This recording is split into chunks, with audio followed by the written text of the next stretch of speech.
Come on in. We have a great old black and white mystery movie from the 1930s or 1940s here on Hastings Mystery Theater. Our feature film will begin following our movie introduction. Leave us your comments in the comment section and hit the like and subscribe buttons. This helps our channel grow, and then stay with us until the end. You'll be glad you did.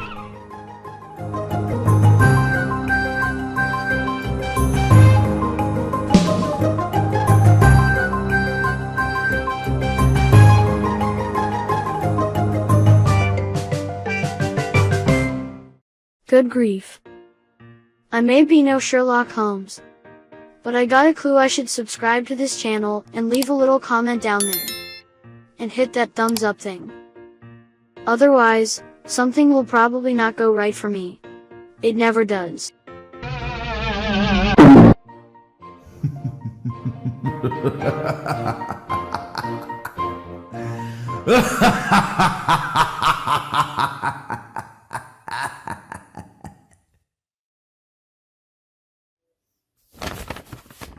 I'm back again, reading from the script that Randall wrote.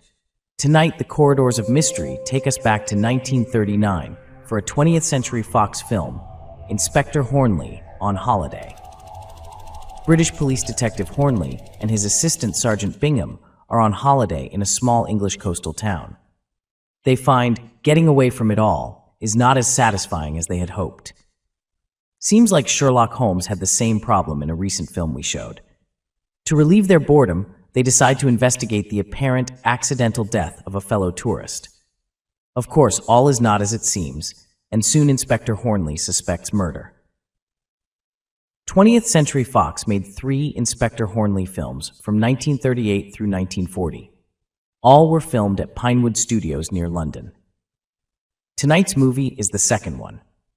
Our leads are Gordon Harker and Alistair Sim. Gordon Harker was born in London in 1885. He was kind of born into show business. His parents were scene painters for stage plays, music hall reviews, and silent movies. Harker himself took up that occupation at age 15. At age 18, he got his first acting role in a stage play. He was a stage actor for 50 years, and at age 36, landed his first movie role. Harker had the face of a tough guy, and played such roles many times. But he also had a wonderful sense of humor that added a lighter touch to his tough guy roles. He had just one wife who died in 1964. He retired in 1959 and lived quietly until his death in 1967 at age 81. Alistair Sim was born in Scotland in 1900. He attended Edinburgh College, but was soon drafted into the military. After the war, he did not return to college. Instead, he took a series of short jobs to avoid getting immersed in anything in particular. He even took a poetry class and won a poetry reading contest. This led to a job teaching elocution. He held that job for 2 years before accepting a job as elocution professor at Edinburgh College, the very college he refused to return to after the war. A stage producer liked his voice and encouraged him to act on stage. He continued to teach elocution as he became an understudy for some of England's well-known actors. He eventually got small parts, then bigger parts, and finally a few leading roles, one of which took him to Broadway. In 1932, Sim married one of his former pupils. They had one daughter. Sim continued to work in the theater. That was occasionally interrupted by a movie role. He worked continually until his health failed him in 1976. He died later that year at age 75. My personal favorite Alistair Sim movie is the 1951 classic A Christmas Carol, where he plays the crotchety old miser Ebenezer Scrooge. Let's return to 1939 and enjoy Gordon Harker and Alistair Sim in Inspector Hornleigh on Holiday.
Come to Brightham for happy hours of glorious sunshine.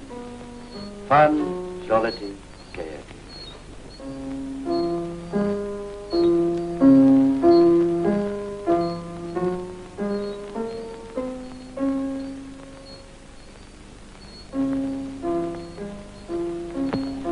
You know, you'd think they had the foresight to oil that sign for the summer season. Oh, never mind. Tomorrow's forecast says bright, sunny intervals. Yeah. When we pop out, the sun pops in. Well, you must admit it's bracing weather all right, eh?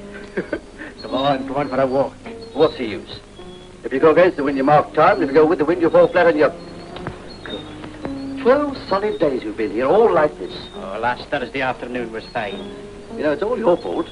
If you hadn't painted such a glamorous picture of this place, I'd be basking on the beach at Juan Le Pong. Aye, at a terrible expense. One thing I've been spared the sight of you in a bathing suit.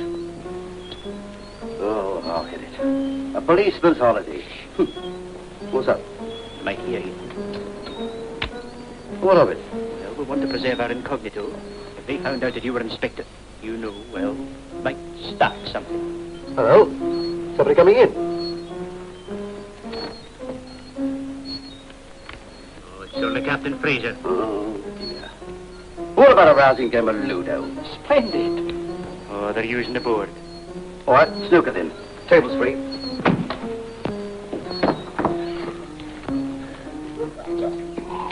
Hello, everybody. Hello. Gosh, what a wind. Marvellous. Come along, old boy. There we are. Now then, Frida, how about my little tot of rum, eh? And no water. Oh, you know my habits, don't you, dear? Oh, Cap. I say there's dickens of a fag in here. And I'll open the window if nobody minds. You'll do nothing of the sort, Captain Fraser. We're not all robust seafaring persons. Sorry, no offence, I'm sure. A little breeze never harmed anybody, you know. What are we having on it? Well, if you give me 4 blacks, I'll consider a halfpenny point. Well, don't you let your spirit of adventure run away with you, will you? I can't understand how you fellas stop indoors on a wonderful day like this. Here's your rum, Captain. Ah, thank you, my pet. Well, down the hatch. Cheerio. All right. Yes. I've been standing at the end of the pier getting some of this wind in my teeth. Cigarette? No, thank you. Takes me back to the good old days on shipboard, battling up to the roaring 40s. Windjammer?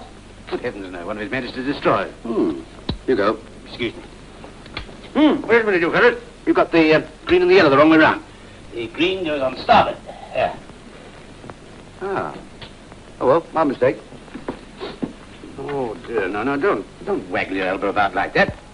Keep it steady, look. No, let me show you, will you? Excuse me a minute. No. You want to take long, even strokes like that, see? Don't snatch at it. This is what you were doing. Follow? I see. I say, you chaps, what about making a threesome of this, eh? Much more fun, really. If you like. Well, 5 bob a corner, what do you say? Oh, here. Snooker's not exactly my game. Oh, come. I've heard that story before. Now then. Go on, Bingham. Oh, me, I'm afraid. Well, here we go. Excuse me.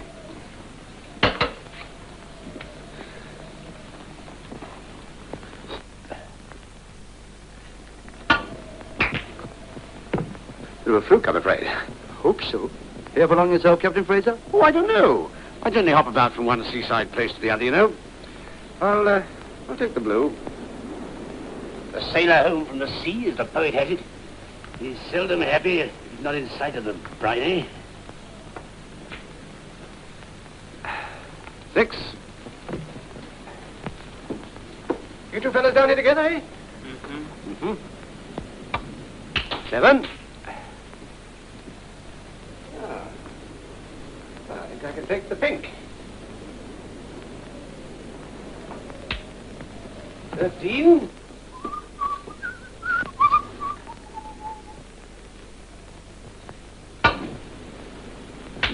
14.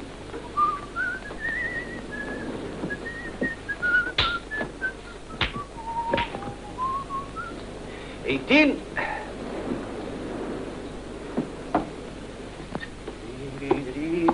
I always think a threesome's so much jollier for all concerned, don't you?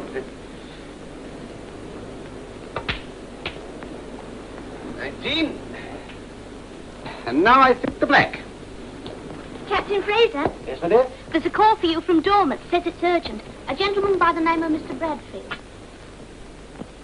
Bradfield? Yes, he's held in the line.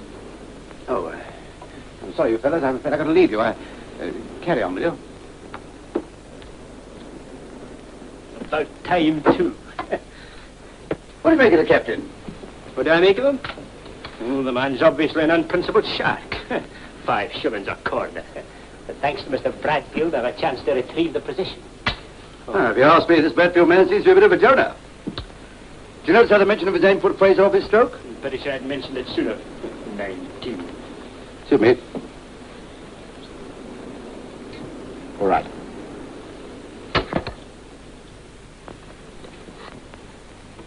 Oh, Peter, get my coat, will you?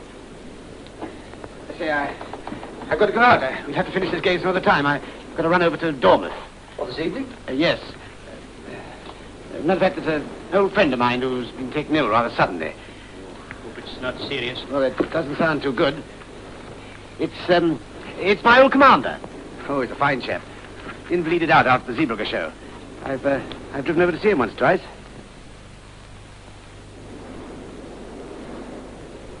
Oh, I suppose we must hope for the best. It's rather knocked me over, you know.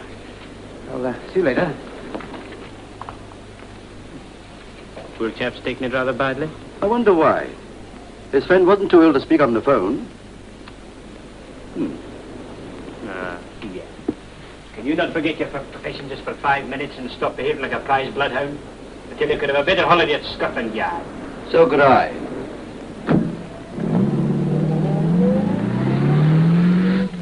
A retired naval officer driving off to visit his old commander. Oh, how very sinister. Why don't you arrest him? Yeah, I thought you hadn't noticed anything.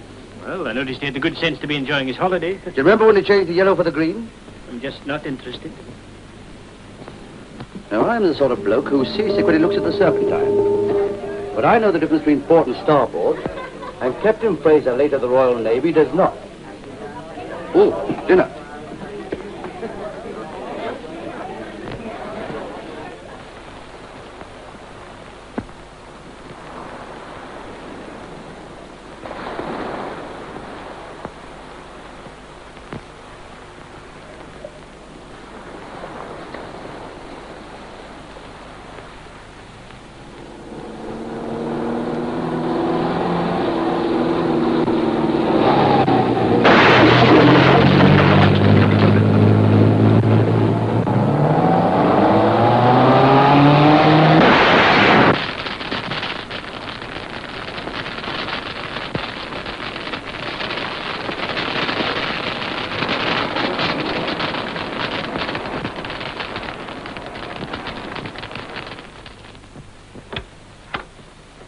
Is there a gentleman of the name of Captain Edwin Fraser staying here? That's right. And he's gone to Dormouth. He'll be back late tonight. I'm afraid he won't. We just found his body at the bottom of Blackham Cliff. Captain Fraser? You mean he's... Now, there are no hysterics. Keep your head. Oh! Captain Fraser's body's been found dead at the bottom of Blackwell Cliff. It's true, he's dead. There's a sleep Now, no need to get excited. Is this true? It is. Nasty accident. Went clean over the cliff in his car. Oh, yeah, he always said he wanted to die at sea. He nearly did, but the tide was out. I think I'm going to faint. Oh, no. Frida, smelling salts. Any connection of Captain Fraser present? No, he was staying alone. Then I must ask one of you people to come along with me and identify the body. Oh, no. It won't be a pleasant job. Poor fellow. Well, it's no business of ours. You must have known him. Oh, no, I couldn't. Really, I couldn't. It's got to be somebody. Now, who spoke to him last? Those two gentlemen. That's right.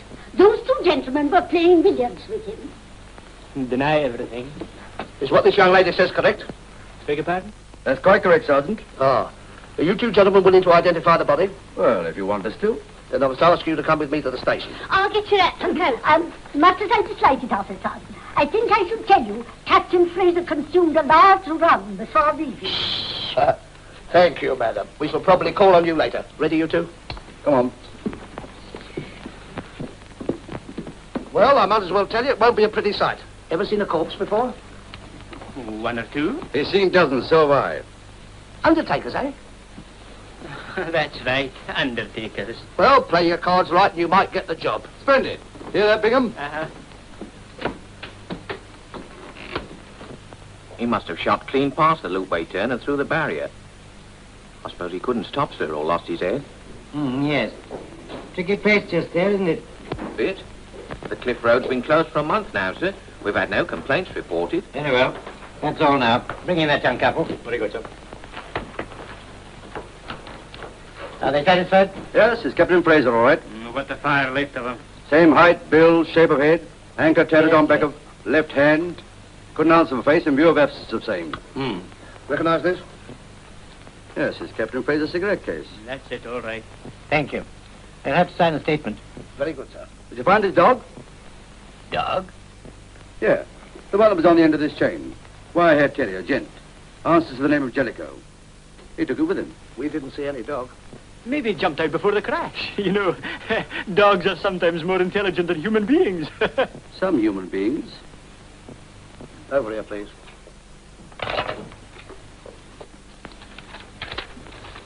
Formal statement of identification. Please read carefully and sign below. Add in private and business address, if any, telephone number, if any, and occupation, if any. Come along, please. Come on. I understand you witnessed the accident. He did. That's right. Very well. What happened? Alfred took me for a ride up to Blackcomb Cliff, didn't you, Alfred? Did you saw it from your car? No. We're courting, and, What's that got to do with it? well, it's only a baby, Austin, Where were you then? in the pine woods. I do hope our names won't come out. Alfred's family wouldn't like it at all. Would you be good enough to tell me what took place? You mean? Oh, about the accident. Naturally. Oh, well, about 8:30 we heard a sort of smashing noise from the cliff road, and Alfred looked round and saw that the dead gentleman's car had just broken through the barrier, didn't you, Alfred? That's right, yes. Went straight on and slapped over the edge of the cliff. You didn't notice a dog in the car, I suppose? I couldn't see. Alfred was in the way. How fast was the car going? 60 or 70, I suppose. Oh, no, about 30. 30? At the outside. Now, I call that highly significant. Ask them if they saw anyone else in the neighborhood. Another car, for instance. Are you conducting this inquiry or am I? Well, Funny, we didn't see another car, but we heard one, didn't we, Alfred? That's right. We heard it ticking over, very faint down below. Thought they was doing the same as us, didn't we, Alfred? That's right. Do you remember anything else? Except after the accident, when I went to look over the edge of the cliff, I heard the other car drive off down the loopway. Really? Oh, I'm awfully sorry. Have these persons signed their statement? Yes. Well, I haven't actually signed my note. Can we go now? Yes. You're going to address this to the officer in the hall.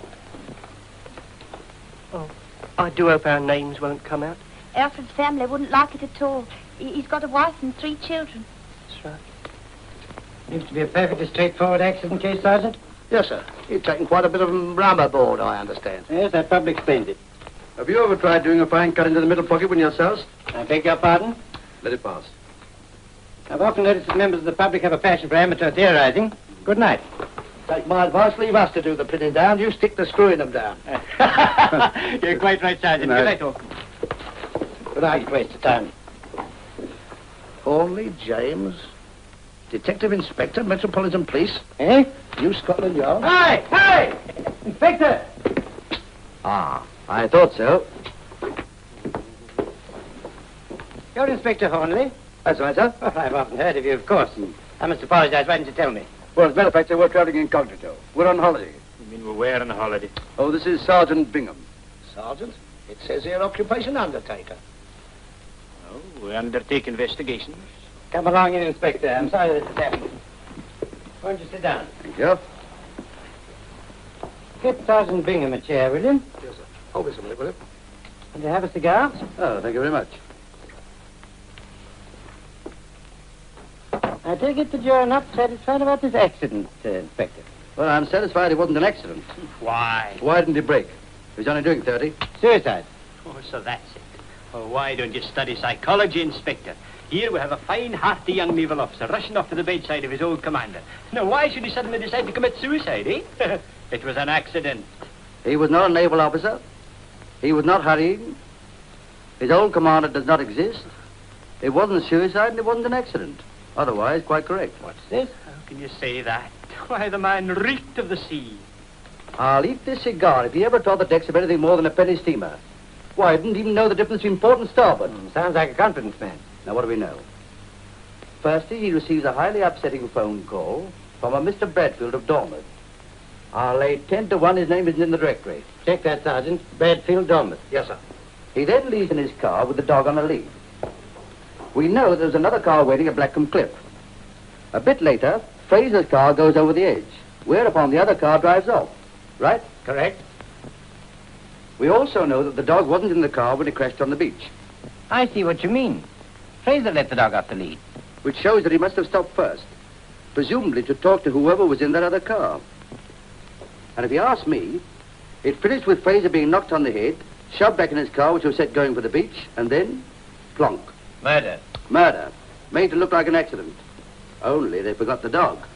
No Bradfield in the directory on the Dormont exchange, sir? Well, that confirms what you said. Murder. So, well, now that we've put you in the right line, sir, we'll resume our holiday. Coming, Inspector. Pity you can't go through with this, you know. Oh, quite impossible, sir. I mean, quite apart from being on holiday, the superintendent would never hear of it. Would he? Appears to me to be a job for the yard. However, if you're not free... Well, I can't stop him making a request, can I, sir? Even if we are off duty, so to speak. Get me Whitehall 1212. He did that on purpose. You've deliberately ruined our holiday. That's right.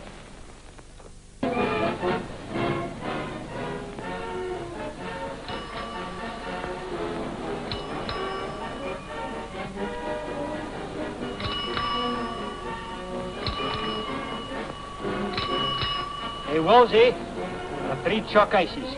Send them up for the maid right away, will you? She'll pay you.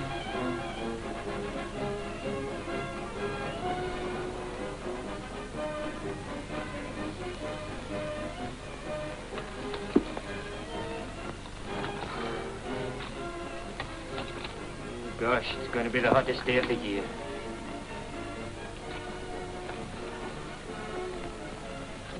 Found something? Nothing much, sir. Mostly bills. And a couple of letters from a Mrs. Bracer. And who's that? His lady friend? Hardly, sir. She calls him Dear Mr. Edwin and hopes his indigestion is better. Sounds like an old retainer. Well, there won't be trouble much with indigestion now. No mention of any family or anything. It looks as if he was alone in the world. My. The way these solicitors charge is daylight robbery. Listen to this. To attend in court 3 your dog Jellicoe biting postman, 3 guineas. Fine 7 and 6. Think of it, £3 10 and 6 for biting a postman. It's out of all proportion. Here's another thing. To drawing up will in accordance with instructions 5 guineas. 5 guineas? I made my will myself. There's nothing in it. Then why make it? Here, let me have a look at that. Messrs. Strachey and Sons. Strachey. Solicitor, Strand. Looks as if he expected something to happen, making a will. Yeah, but this will was made 2 years ago. Well, that doesn't get us very far, does it? No, I'm afraid not. Your ices, sir. Thanks. Go on. Chalk ice, Chief. No, thank you. Eh? No, thank you. Go on, put him down. Chalk ices at a time like this. Talk about fiddling while Rome's burning. Go on, Mill. Wish we could get a line on Bradfield, whoever he might be. Well, if he's got any sense, he'll have hopped out the district by now. Hello, here's something. Fraser paid the Worldwide Insurance Company £754 premium on February the 2nd. But if that's a life insurance policy... They might make him a subject for murder. How do you make that out? Well, if you were insured for a fat sum and left it to me, I wouldn't mind turning over the proposition myself. By George. There's motive enough there for anybody. Yes. What do you propose to do, Inspector? Sit tight and let the coroner return an open verdict. We don't want to scare off the beneficiaries. I'd like to be present at the reading of that will.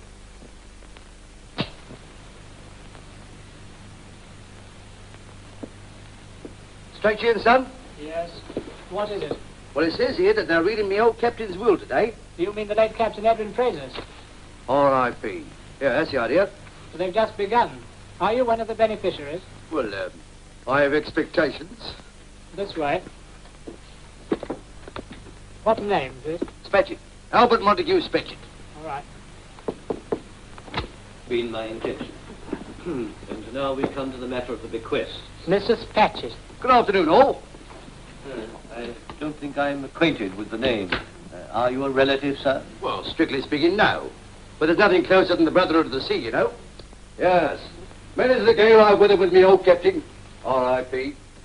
And seeing the announcement in the paper... Well, go on, go ahead, Governor. As I was saying, we now come to the matter of the bequests. Oh. Having remained a bachelor who has spent the greater part of his life in different quarters of the globe, I have neither ties nor dependents. This being so, I have taken out a life insurance endowment policy to mature in 20 years from the present date. And that is, of course, 2 years ago. Sure. In the event of my decease before that time, it is my wish that the full sum assured, namely £20,000, should revert to my old nurse and sometime housekeeper, Mrs. Adeline Fraser, whose services I remember with gratitude and affection. What? Me? That is so, Mrs. Fraser. £20,000? There must be a mistake. I should think so. There is no mistake, Miss Meadows. Gratitude and affection. Oh, poor Mr. I simply can't understand it. My uncle always led me to believe that I was the sole beneficiary. I have not finished yet, Miss Meadows. I also bequeath to Mrs. Fraser the residue of my personal estate after all claims and duties have been met. I may say that the final sum in this case would be very modest indeed. But this is really quite absurd. After all, I'm the only relative he's got. There is still more to come, Miss Meadows. To my third cousin, Angela Meadows, I bequeath my car and my dog, Jellicoe, with the earnest request that you will provide a good home for the latter. Really, this is too humiliating for words. Well, go on, Governor, go on. That is all. What? Do you mean to say I'm not mentioned? I do. But the captain swore on his sacred oath that he wouldn't forget me when he was called up aloft. I'm sorry, Mr. Spatchett, but there it is. What do you think of that? Served him like a dog, I did. Looked after him like a blinky wet nurse. Here, what about his telescope and compasses? The captain mentioned most particular they was to come to me. I have no knowledge of the matter. Oh, you haven't, have you? Come on, now, what have you done with them? Given them to your little boy, I suppose. I am unmarried. You'd better be careful what you say. Served him like a dog. And what do I get for it? Nothing. Not a sausage. There's gratitude for you. The proceedings are closed. Will you show Miss Meadows and Mr. Spatchett the way out, please, Tompkins? I do not intend to let the matter rest here, Mr. Strachey. I shall see my solicitors at once and have the will contested. And so shall I.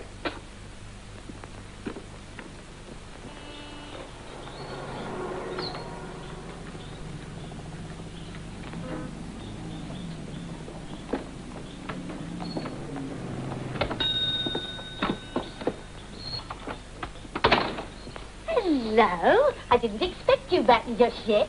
Had a good time in the West End? Not bad at all, Mrs. Mooney. Any customers? Half a dozen, I should think.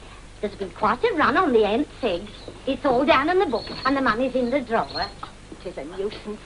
I couldn't get the right material for the parlour curtains. I suppose you couldn't manage to come and keep shop again tomorrow morning for a bit while I have another look round? Of course I will. Gives me a chance to sit down. I'd sooner look at a goldfish any day than listen to my husband on the international situation. Thanks ever so, Mrs. Mooney. Oh, don't mince. About 11. Right. See you tomorrow, dear. Oh, I forgot. Somebody phoned up. Oh? Who was it? Dunno. She said, would you ring them back when you came home? The number's on the desk next to the Prussian car. Bye-bye.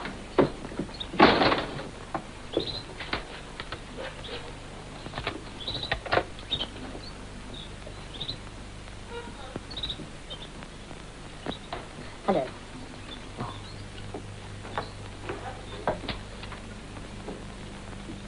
Hello, is that you, Hello. I'm here, Ma. I'll bring you later. Yeah, nice little business you got here. Yeah, I'm very partial to fish myself. Fried preferred. Ha What do you want? Nothing at all. I just come down here in a pure spirit of Christian goodwill to offer you my hearty congratulations. I suppose you followed me. Nothing of the sort. I looked you up in the telephone book. Why? Why? Because any friend of the captain's a friend of mine, in spite of the heart-rending way he treated me. If you come here to catch, I warn you, you won't get a cent. Now look here, Ma. If the thought of money ever entered my head, may I be struck down this very second. Mind you, you're quite right to be careful. Do you sell goldfish, madam? What do you think these are, carrots? Huh? I want a bowl of little uns for my nipper's birthday. You know, a small bowl. We make up a nice one for 3 and 6. Oh. I advise you to go before I send for Mr. Strachey. You come this way, sir. Thank you. I'll show you. Too expensive. No, they're not.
Hello?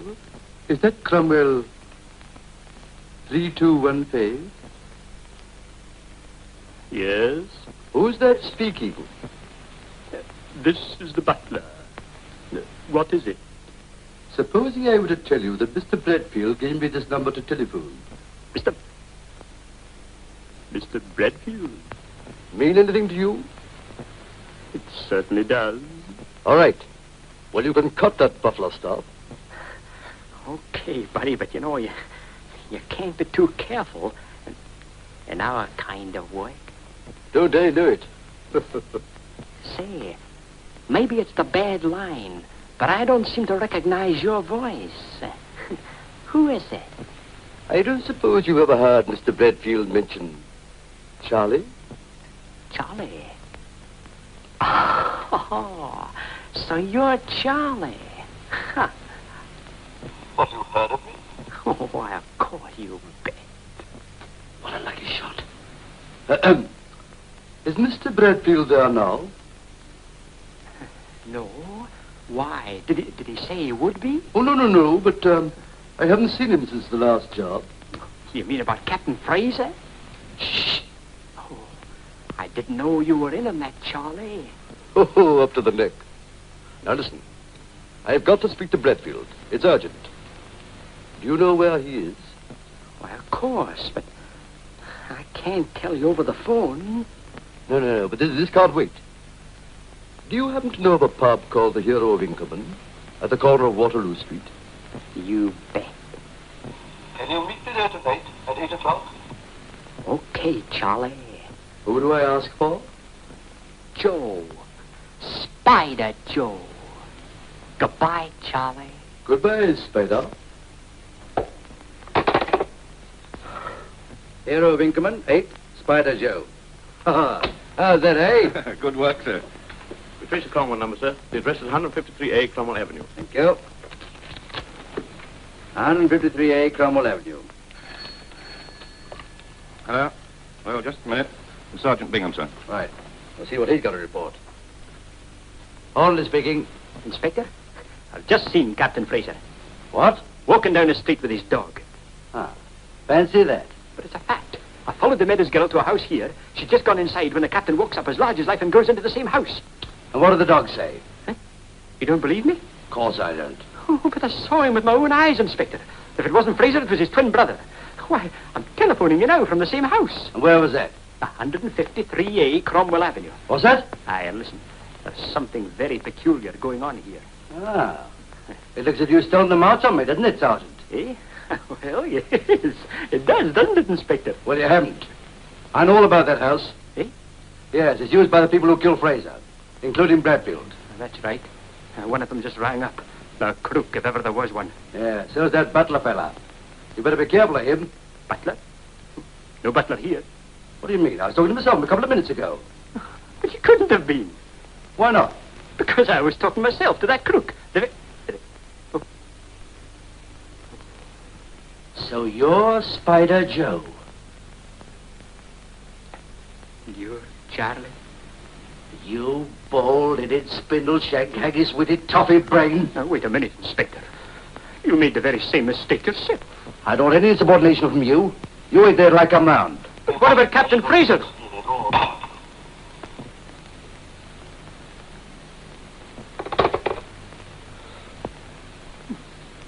Disbelieving hound.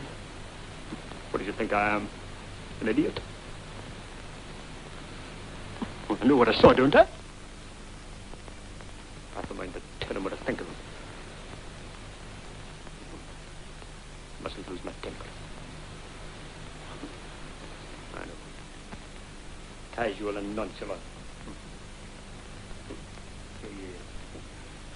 You don't believe me, Inspector? Well, maybe you're right, but I just want you to convince me, that's all.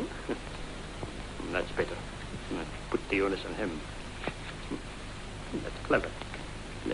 Cigarette, Inspector? No, maybe not. Might take one.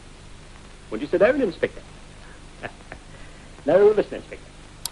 Just leaving Fraser out of the question for a minute. Yep.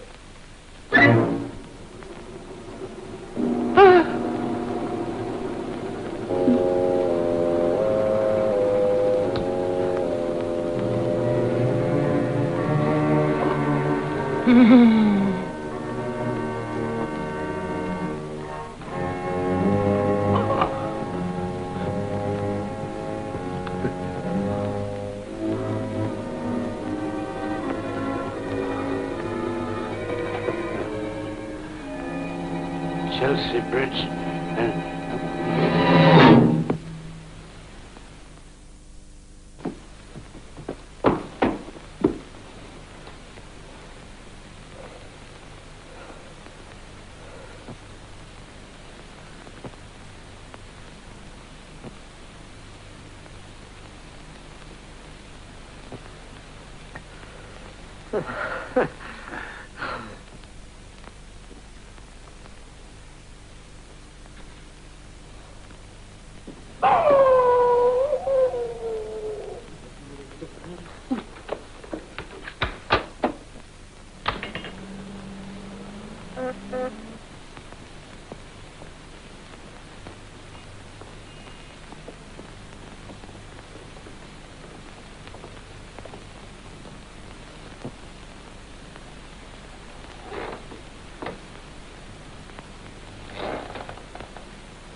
This is the place? Yes.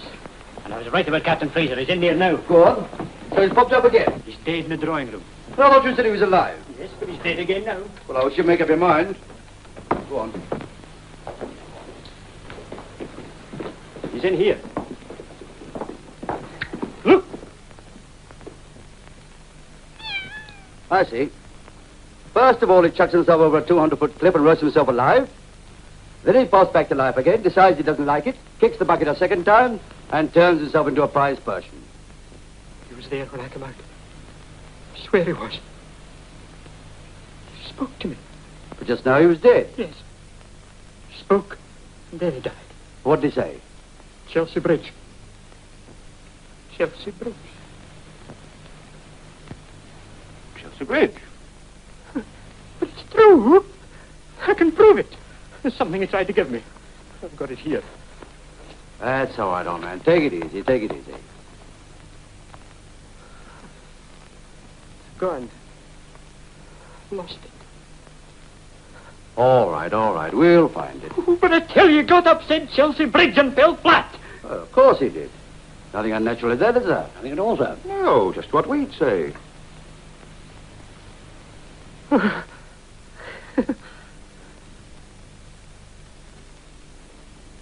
Here it is. What? Fraser dropped it. I told you. Tried to give it to me. You better take a look around. Very good, sir. That probably belongs to the murderer. I've placed a vital clue in your hands, Inspector. Here, let me get this straight. You say you followed the Meadows girl here? Yes. And Fraser came along and you went in after him? Yes. And there was no sign of anyone until you found Fraser dead? I knocked in the head. He must have been attacked as soon as he got inside. You're sure it was Fraser? Of course, I'm sure. He had that same anchor mark in his hand. Yeah, but how do I know you haven't imagined it? That you haven't cooked up this bit of evidence? I wouldn't put it past you. I have not. I found him upstairs, Inspector. Oh, it's Jellicoe. Could I cook him up? Anything else? No, sir, nothing. No one downstairs, sir. Kitchen windows open with their tire marks just outside in Mews. Of course. Whoever it was took Fraser's body through the back to a car, while you were taking the air in the front.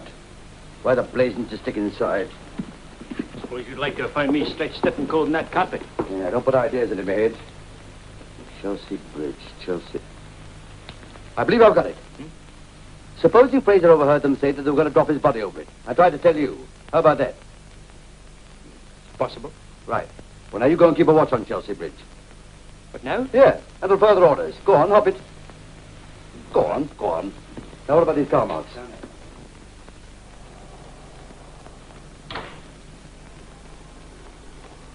Chelsea Bridge. You went over Blackham Cliff. Who the dickens was it? Somebody else, sir. What we used to call a school X, the unknown quantity. Fraser's friends wait for him on the cliff road with a body of X. Fraser changes his clothes with it. They spray the car with petrol, put X in it, and send it over the cliff. And Fraser rides off with his friends and Jellicoe. Fraser was insured for £20,000, and his relatives couldn't collect unless they got a body to show for it. Gosh. Yeah, we're onto the nastiest and neatest case of murder I've ever struck. Yes, I suppose. Hop it, Jellicoe. I suppose I can take it that Fraser really is dead now. Oh, I think so, sir. I will help you to lie down this time. But if he was a member of the gang, why should they have killed him? Oh, I suppose... Oh, to double-cross his boss, Bradfield, whoever he is. Wait a minute. Supposing Miss Meadows is Bradfield. Couldn't be, sir. She couldn't have shifted Fraser's body alone. And don't forget Mrs. Fraser was given that Cromwell number to phone, presumably to talk to the boss. Hello? Oh, good. Bring him up. It's a chap from the Institute of Heraldry, sir. I asked him to check up on that signet ring Fraser dropped. Mr. Griggle, sir. Good afternoon, gentlemen. Good afternoon. Come in, Mr. Griggle. Inspector Hornleigh, I presume? That's right. Now I'll bring you a chair. Oh, thank you. There we are.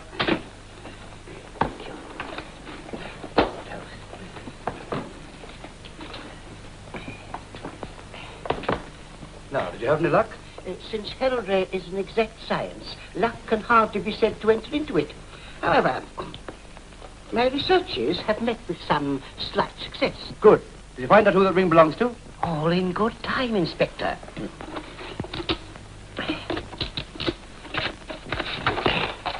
I have here a coloured plate of the coat of arms you will have observed on this ring. In simple non-technical language, it consists of quarterly, first argent, 3 stags proper, tripping. Quite. Second, gules, a portcullis. Overall, a baton sinister, argent, often erroneously referred to as a bar sinister, denoting an illegitimate descent. You follow, of course. Yeah. The wrong side of the blanket.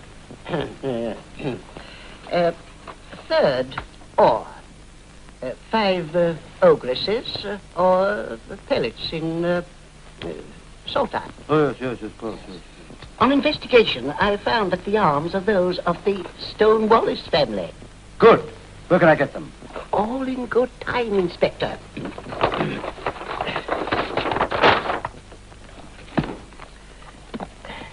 Turning to Debrett, we find here an entry under Stone-Wallace. I take it you are not concerned with the derivation of the name itself. Not passionately. Ah, pity. It has points of interest.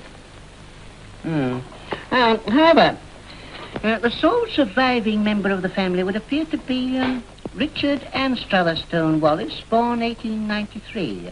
He is now resident at 5 Oaks, near St. Albans, Herefordshire. Good. Splendid. 5 Oaks and Albans. Thank you very much, Mr. Griggle. That's just what I wanted. Excuse me, sir, there's no time to lose. Stone-Wallace may be the man we want. Good luck, Inspector. Thank you. Hello? Where have you been? Chelsea Bridge. What? All night. Bless my soul, I forgot all about you. Oh, I'm sorry. But what happened? For 12 solid hours, nothing. Then an old lady gave me a penny. So disgusted I'd half a mind to throw it over the bridge. Well, can I go home now and have my pneumonia in peace? Yes, when we get back from St. Albans. St. Albans? I haven't had a wink of sleep. Oh, I'm sorry about that. Nevertheless, we're going to catch an omnibus, Bert, after a Bradfield rampant and no stopping at any bar sinisters. Come on.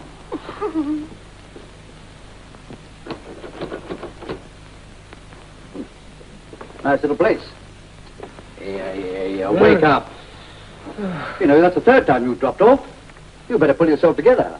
We may be meeting the murderer. That is, if he's at home. Hello? 2 pounds, babe, 2 pounds. 3 pounds on 2 pounds. 3 pounds. All going. How can I help you, sir? Well, I wanted to speak to Mr. Stone-Wallace on a matter of business. Did you hear, sir? What? Mr. Stone-Wallace died 3 weeks ago. Died? Yes, sir. Can I do anything? I was his butler. No, I'm afraid not. But when was the funeral? 16th, sir. What, here? Down in the village, at the parish church. Ah. Oh, by the way, you're an ex-serviceman, aren't you? Yes, sir. Marines. I was Mr. Stone-Wallace's servant when he was in the Navy. Thank you very much.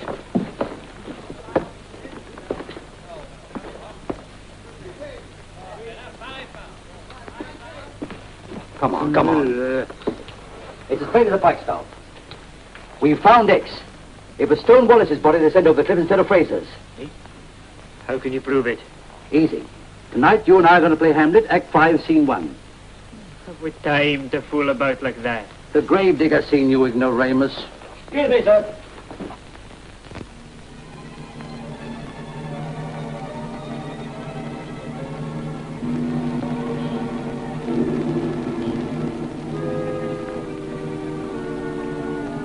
crowbar. It is brought.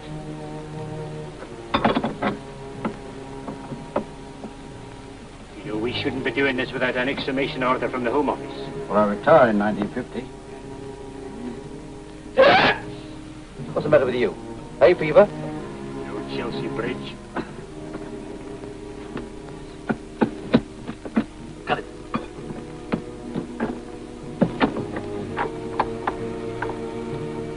All clear?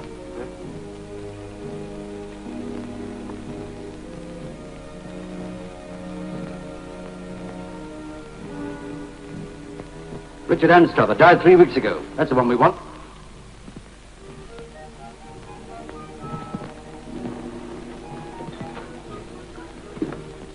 This might be it.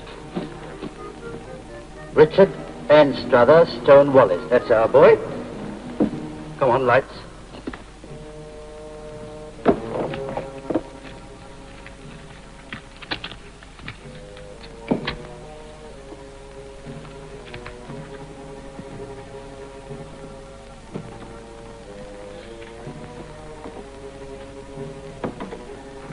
Now, you get busy with that other stone, that other, comb road.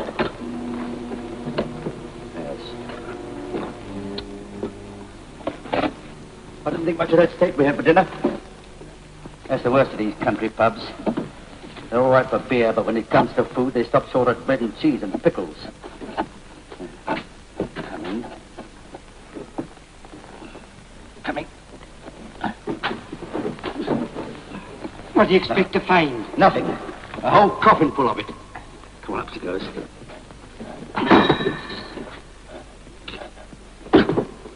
Bless my soul. Captain Fraser! He's popped up again.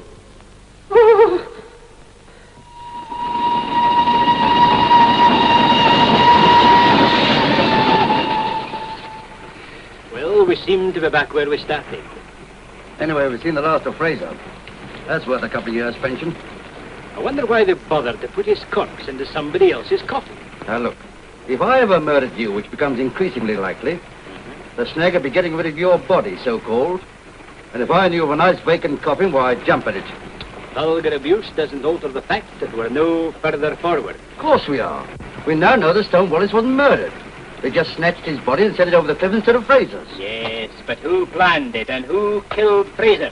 Bradfield. And who's Bradfield? Search me. There you are, then. You see just what I said. We haven't advanced an inch. Wait a minute. There's one thing we've forgotten. That comic clue of yours. Chelsea Bridge. You can watch it yourself this time. No, I was wrong then.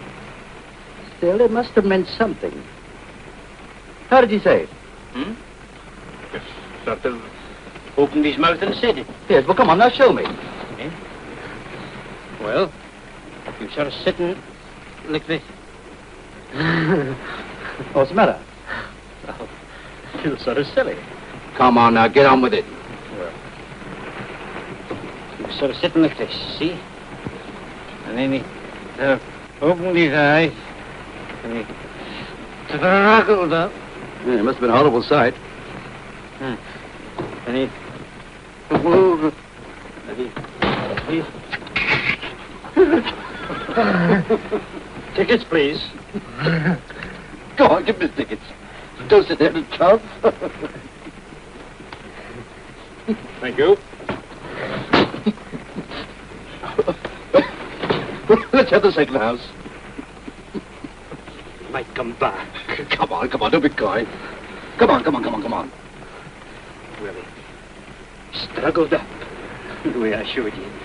And then he sort of pointed at me and said, Chelsea Bridge and dead. And what? That's all. But did he say Chelsea Bridge and? Did I say and? Yes. Then he must have said and. But he didn't finish it. He must have died before he could get it out. It might have been and anything. And all stations south. And the same to you. Doesn't make sense. What doesn't? Chelsea Bridge and the same to you. Chellingworth, Chelmick, Chelsea Art Stores, Chelsea Barracks, Chelsea... Aha. Chelsea Bridge and Social Club. Bridge. I wonder. Bridge club doesn't sound very ominous to me. Let's go.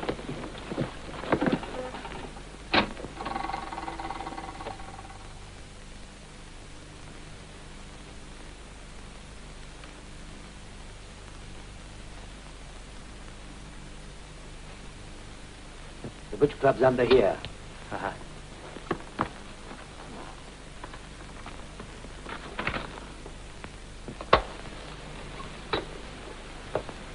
Hello, hello. This is station CG43 calling all enthusiastic amateurs. Station CG43 now testing. I'm going to put on a few gramophone records. Just one of these daft wireless amateurs.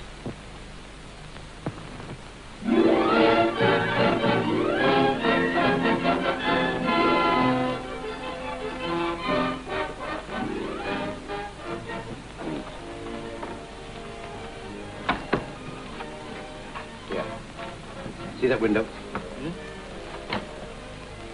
Uh-huh. Well, take a digger through it. Can't reach. Go, bend over and I'll hold your feet. Oh, not me. Why don't you do it? Oh, the police force can't afford to lose me. Can't afford. Oh.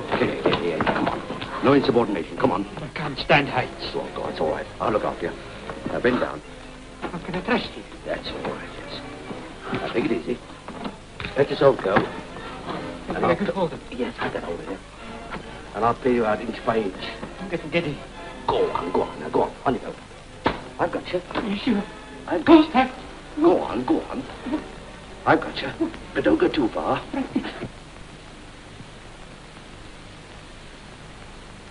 Can you see anything? It's a bridge club, all right. There are folk playing cards. Now let me up, for pity's sake. Anyone we know? There's that wireless chap. Just going out. No, I mean just coming in. It's all very confusing. They're all upside down. Oh! What's up? I've dropped you and sevenpence halfpenny. Well, never mind, you can charge it the expenses sheet. What's happening now? There seems to be a bit of an argument. You will return to Cromer tomorrow, and you will hear from us when your turn comes. Well, supposing I refuse to go on with it? Isn't that a little difficult? Well, I didn't know I was going to work for a murderer. Well, that's what Bradfield is, isn't he? You think I can't guess? You'd better be careful. Well, you're the only one who knows who he is. Why should we work for a man we've never even seen? Because you're well paid for it. And because you can't afford not to. It's Mrs. Fraser and the Meadows girl. Good.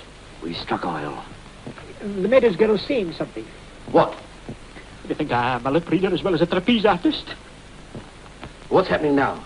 Well, whatever the argument was about, the Meadows girl has won. Oh, now, can I come up now? All Please, right. Inspector. All right, come on. Hold on.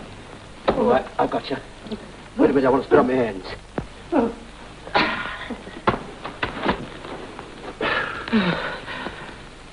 Never do that again.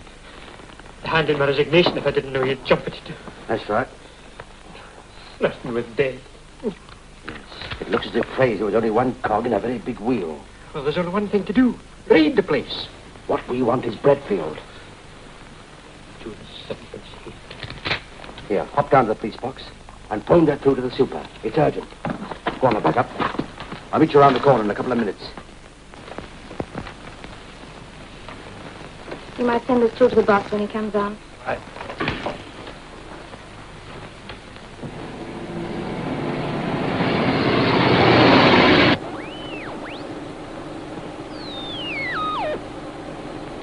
Are you on the air yet, UX-74? UX-74. If so, please call back. Over. Hello, CG-43. Here I am. You're coming over at good strength. How have you been getting on since our last talk? I suppose you've been busy in the garden today. Over. That's right. Some of the family are a bit worried over that medlar tree you cut back for us last week. The roots seem to be affecting the shrub from the Cromer nurseries. Over. I'll try and pick up the reply. There is no need to worry about the Cromer shrub. If necessary, we can transplant it. Can you tell where it's coming from? Give us a chance, sir. Try and do yourself, Jim. Okay, George. The medlar tree needed drastic treatment, but you will find the garden will be all the better for it. Is there any sign of blight in your district? Over. You sure you're on the right station? Sounds like Mr. Middleton to me. It's Bradfield. The family's the gang. The garden's the racket and the trees are the separate members. The medlar that was cut back was Captain Fraser. Oh, I see. And what's the blight? Hush, you fool. The police. Northeast for a bit, Jim. Quick as you can. All right. I may not be able to carry out another experiment for some time. It's quite near now, sir. Less than a mile, I should say. Good, good. South now, Jim. As you know, it's a delicate operation, and one can only graft onto a similar species.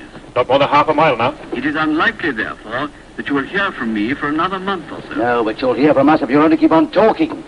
I don't think there's anything else. Eh? Oh, here, come on, think of something. No, that seems to be all. So goodbye for the present. Oh, what luck. Leads us up the garden and then nips us in the blinking bud. Circle. What's number 3? Balloon Barrage Supply Depot. 4?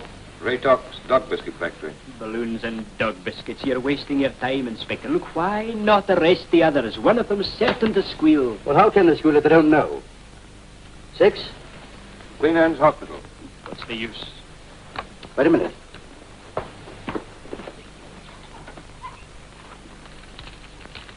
Who are you going to call?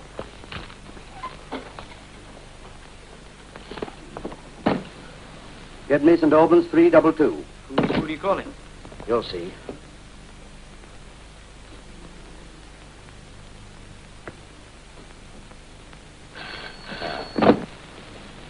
Hello?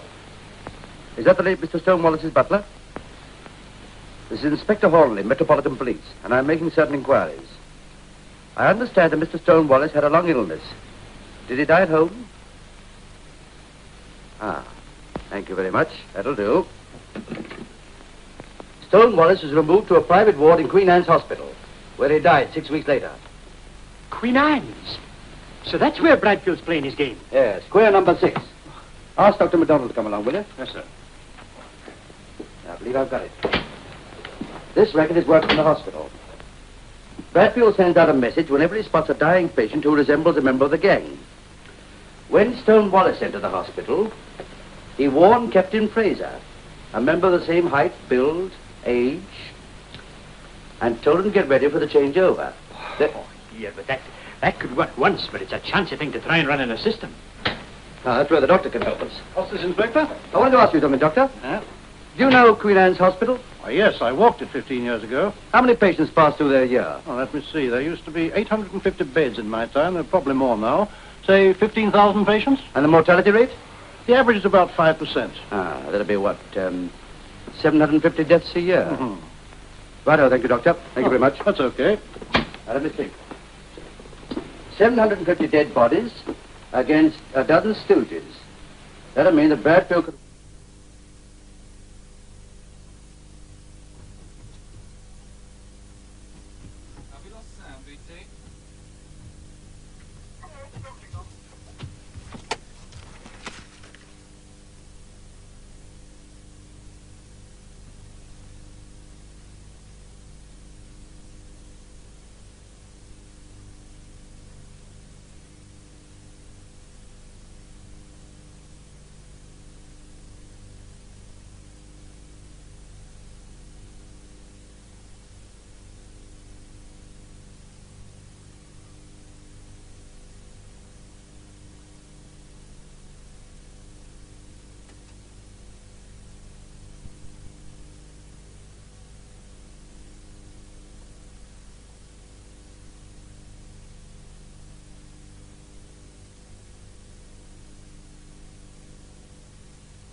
Careful, careful, careful. Gently. Gently. That's right. Good morning, Manners. Good morning, John. Mr. Mackenzie is a very old patient of mine, Manners. I'm sure I understand. His condition's extremely grave. Coronary thrombosis, you know. Hopeless owing to his weak state. Then there are the effects of nephritis and other complications. Then it's only a matter of time, surely. Quite. Under the circumstances, I'm going to make a rather special request. Yes? The patient has expressed a special desire that his own medical attendant, Dr. Toomey, might be constantly with him. It's contrary to hospital practice. Yes, I know, but it can only be for a few more days. Well, of course, Sir George, if you insist. Thank you. I was sure you'd be sympathetic. Dr. Toomey. Ah, my dear Sir George. How do you do, Dr. Toomey? This is the house surgeon, Dr. Manners, and the matron. I've made all arrangements for you to be in attendance, and Dr. Manners and the matron will cooperate. Splendid. If I can help in any special way, Doctor, please let me know. I most certainly will, thank you very much. And how is my patient? Coronary thrombosis, you know. Hopeless. There are also the effects of nephritis and other complications. So I believe. Yes, well, I must be going. If I might suggest, Dr. Toomey, I think I should give the patient a slight sedative. His journey seems to have unsettled him. Oh, great. I most certainly will. Goodbye. Goodbye, Sir George.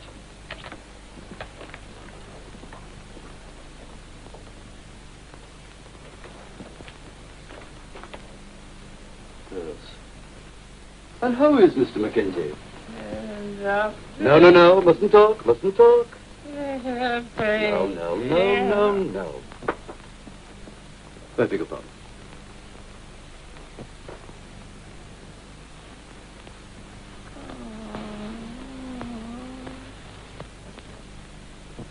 Is there anything I can do, Doctor?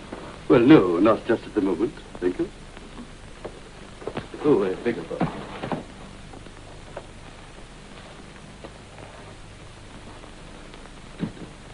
Nice little piece. Yes, I know, but how long am I likely to be here? Oh, only a few more hours, I hope.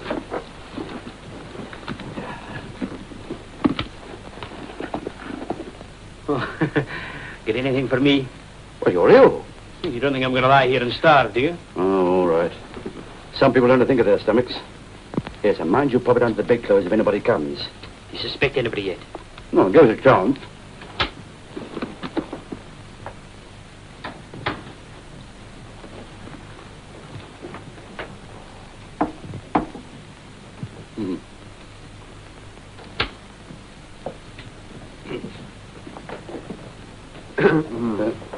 Doctor. Shh. Asleep. If you follow me, Doctor, I'll show you your room. Oh, well, thank you very much. Oh.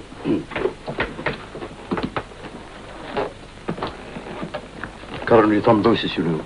Hopeless. There are also the effects of nephritis.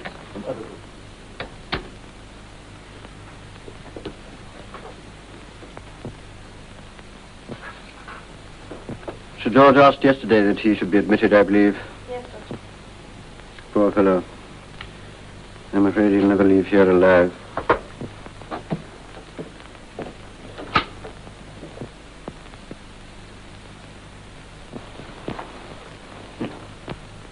Won't leave here alive.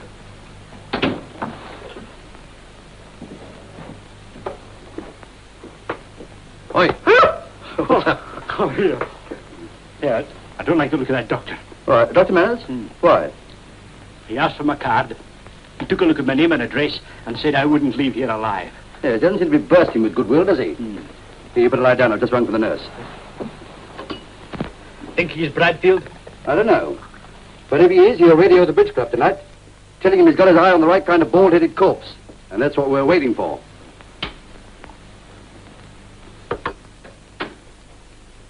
Yes, Doctor? Oh, is Dr. Manners still about? He's just starting his round of the hospital.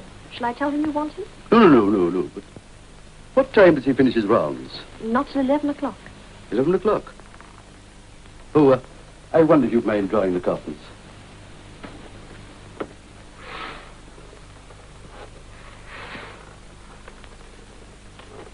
Is there anything else, Doctor? No, thank you, my dear. My dear probationer. Yes. 11 o'clock. The exact time that Bradfield broadcast the other night. What are you going to do? Wait. Come on, shove over.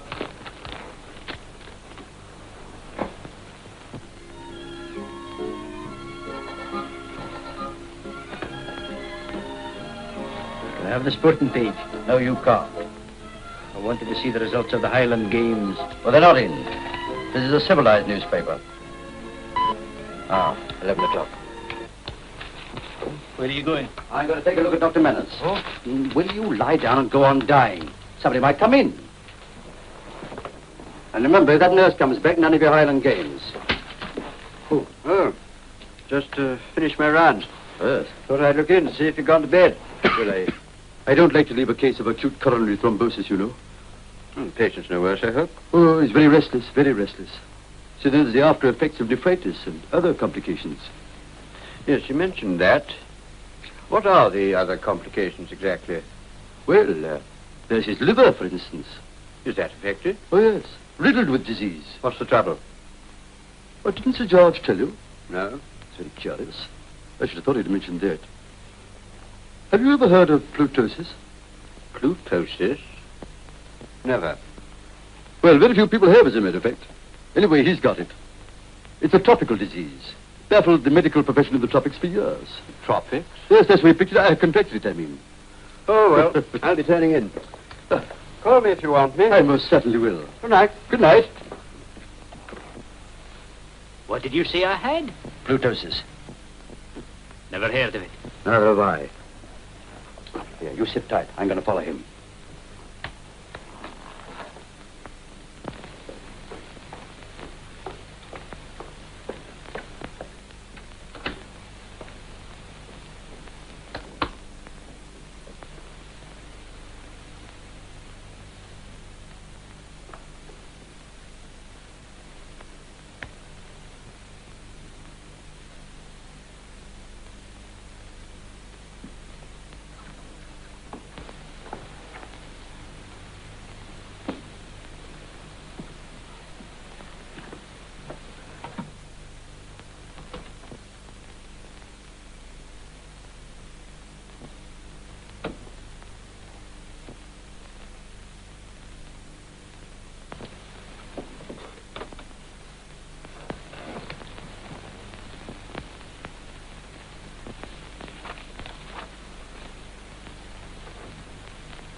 Hello. Hello. UX74 calling CG43. I have some good news for you and the family about the garden. I think I can now lay my hands on a suitable species, so we can go ahead within the next few days on another grafting experiment. I suggest we might try it on that tree of yours, which has not borne fruit for 4 years. You know the one I mean. That's all for the present. Good night. Good night. That's good enough.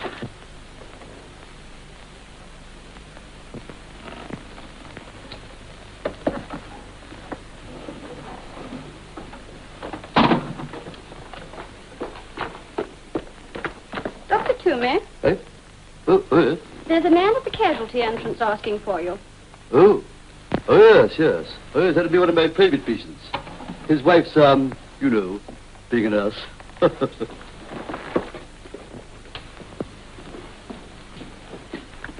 Well, my man. Any results? Yes, he came through with this. When? About 10 minutes ago. Anything wrong? No, but... No, there's no need to distress yourself, my man. It's a perfectly natural process. You go home and tell your wife that there's one born every minute.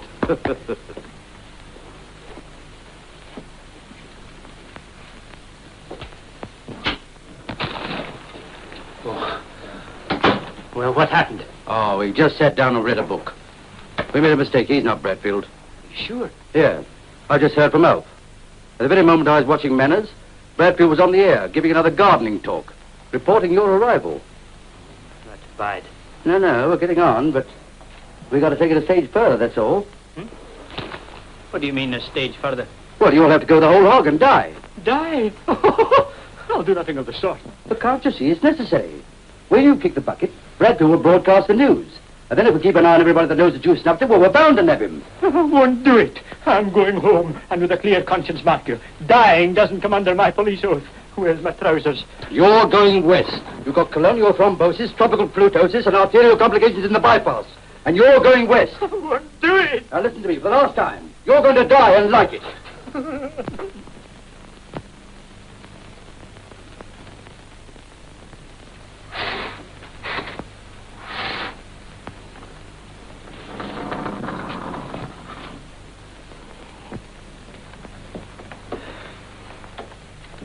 Morning, nurse. Morning, Doctor. Dr. Toomey about yet? I haven't seen him yet. Thank you.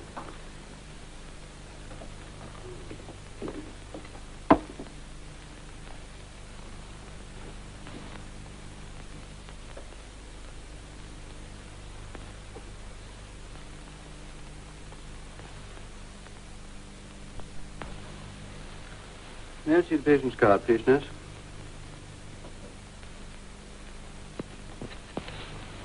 $108? Who recorded this? Dr. Toomey. It's fantastic. Temperature of 108. It's a medical impossibility. Either this is the most extraordinary case that ever entered this hospital, or Dr. Toomey is... Oh, well, never mind. It's a curious thing, nurse. I know Dr. Toomey's face, but I can't place it. Is he familiar to you? Very.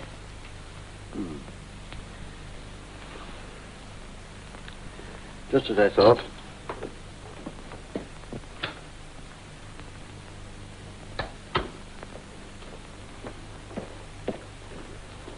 I want to work with you, Toomey.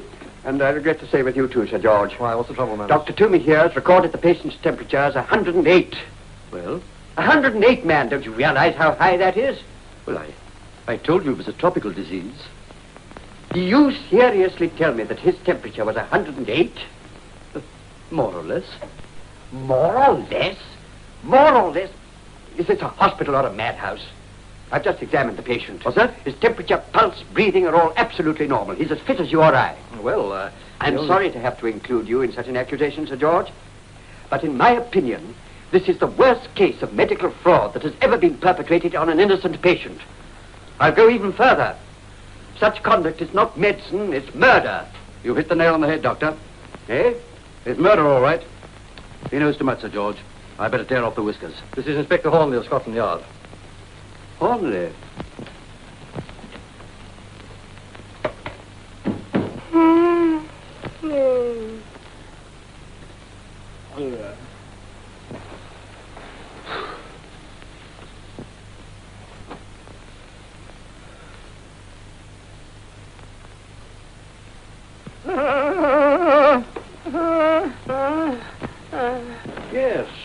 Yes, I can certify I'm dead, all right. But what then?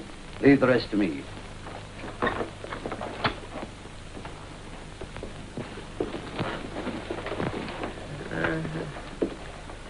Oh, his pulse is failing.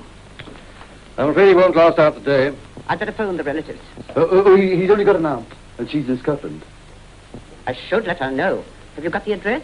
Well, yes, I think so somewhere. Oh, yes, I know, in my wallet. Yes. Oh, yes, here we are. Miss McDougall, Kirkmichael Cottage.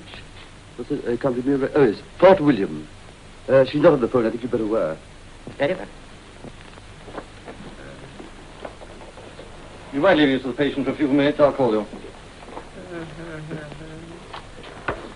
Would you stop blinking like a blinking goat? It's all right. He's in on it. What happened? Well, he rumbled. It's all your fault telling me you had a sister with flu and a temperature of 110. Does that mean I don't have to die? It does not. You die tonight at 5 minutes to 11 precisely. What's the procedure, Doctor? Well, I shall certify death in the usual way. The matron will then give orders for the body to be removed to the mortuary. The what? It will then be placed on a slab and remain there until the undertakers collect it in the morning. Over my dead body. No, shut up, Look here, Inspector. Either this corpse goes home or it resigns. But you're not going to lie down on a job at a time like this? I'm not going to lie down in a slab in a mortuary all night. All alone. You won't be alone.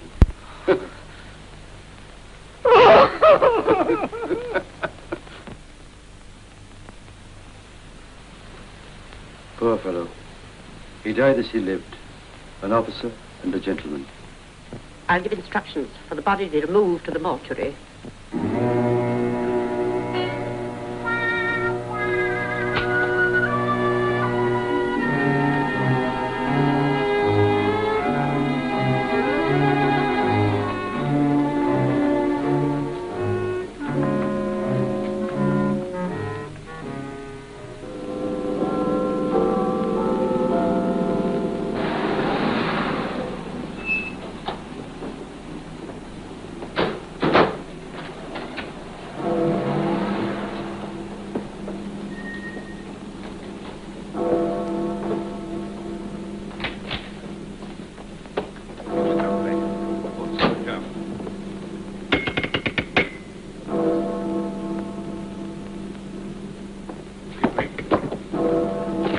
Fraser here.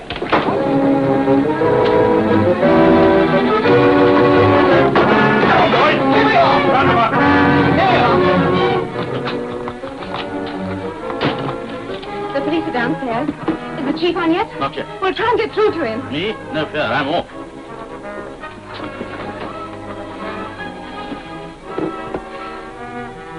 This is CG43, calling UX74, very urgent. This is CG43 calling UX74, very urgent. UX74 here. What is it? This is Anne. We're finished, Jack. The police are here. They're coming up the stairs now, darling. What shall I do?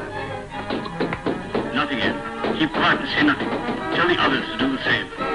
They haven't a shred of evidence. If you keep your nerve and leave the rest to me, everything will be all right, Anne. Good luck, my darling. Hello? This is Dartmoor calling the radio lever. We've got your number and In case you're thinking of trying any funny business, I've been told to warn you that half the Metropolitan Police are around Queen Anne's Hospital. We've got him. Get the key. You've been very clever. Unfortunately, I visited the Old Bailey before, and I dislike the procedure. There's a balcony outside this room with 100 feet drop. Go on, break the door now. Go on, go. Call out. On the balcony.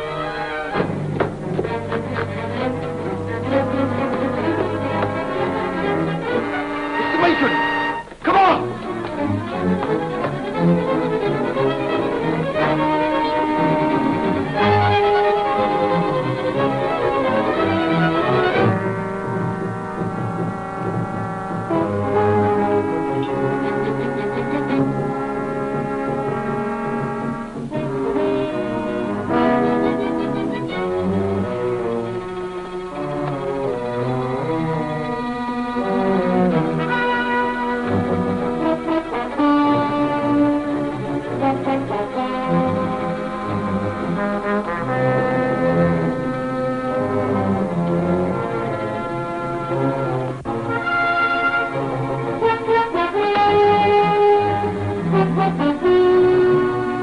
Mr. Mason, move on. What's the other side? Right there. You look through these rooms.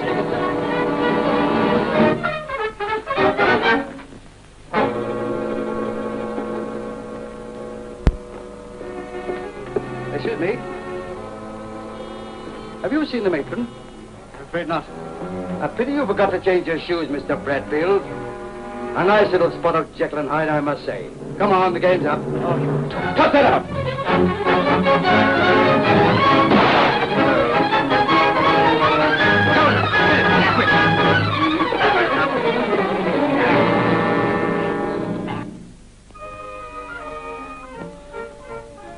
Come on, hand over. No, Inspector. Always thinking of your stomach. Come on, hand over. Do you know, you shouldn't be surprised if you had a touch of nephritis and other complications. Would you like me to take your temperature? I'd like you to sling your hook. With the greatest of pleasure. Oh. I'll leave Nurse Grimshaw to keep you company. Hey, I'm taking my little nurse to the pictures. Goodbye, Inspector. Want another dose of that? Yes, come along. Drink it up.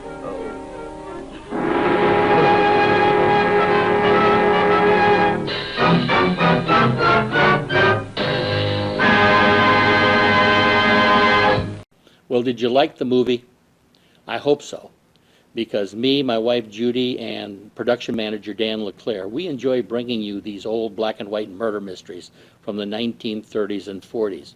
And if you enjoy seeing them as much as we enjoy presenting them, you can see the best of them right here, Black and White Murder Mysteries on Hastings Mystery Theater. Good evening.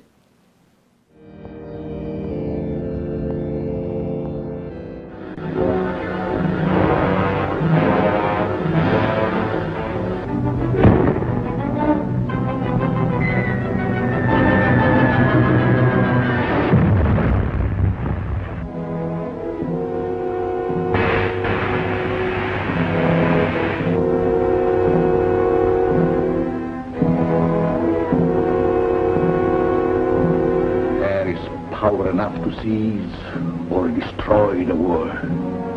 Take this girl away. Come on, lady. Captain West, I want to know the connection between this plane crash and Dr. Zorka's death. And unless you tell me... All right, arrest her. It must work. As the Phantom, there is nothing that I cannot do.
Struck a plane 8 miles off Devil's Point, heading for the Navy anchorage.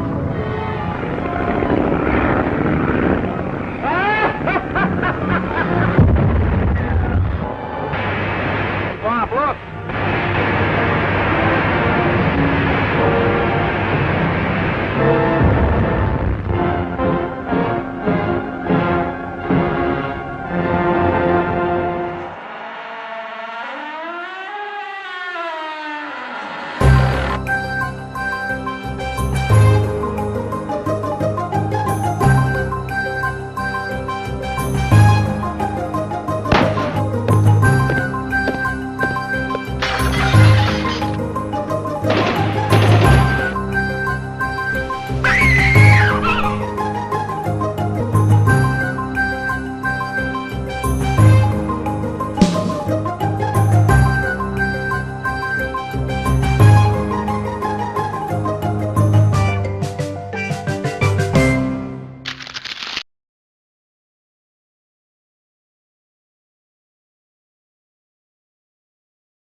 Donate from the links in the video description below. Also look for our bonus movie link and merch to buy.